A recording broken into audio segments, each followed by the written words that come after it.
Alright, Sunday afternoon, and I'm dying. Not literally dying, but might as well be, because it's been crazy hot. Hotter than yesterday by far.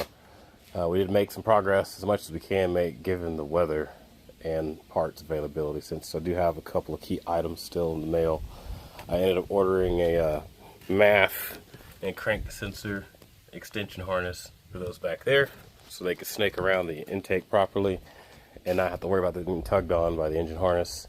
I also have to rebuild the driver's side O2 sensor wire, because that, for whatever reason, was chewed or cut at some point in time.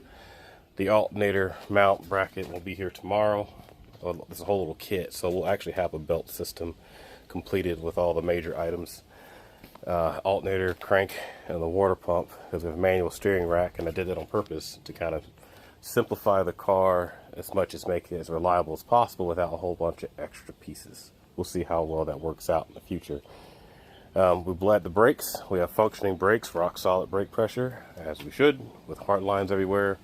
There's no rubber in the system with the exception of the little crossover hose on the axle, which will get changed out to a steel braided line in the future. But for right now, I wanted to at least make sure I had no leaks, the calipers all function properly, all the wheels rotate with the brake released.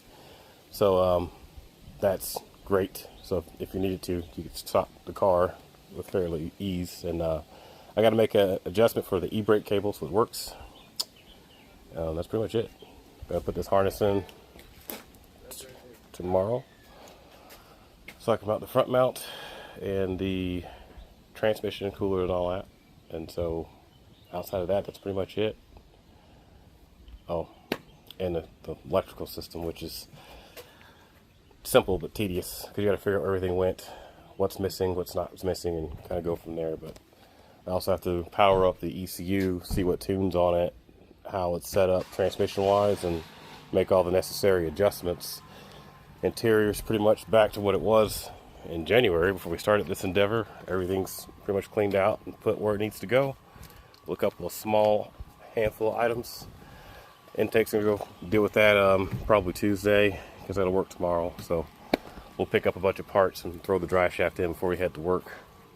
Outside of that, we very well should have a running car, at least be able to idle for short periods of time this week. So that's what I'm going to focus on.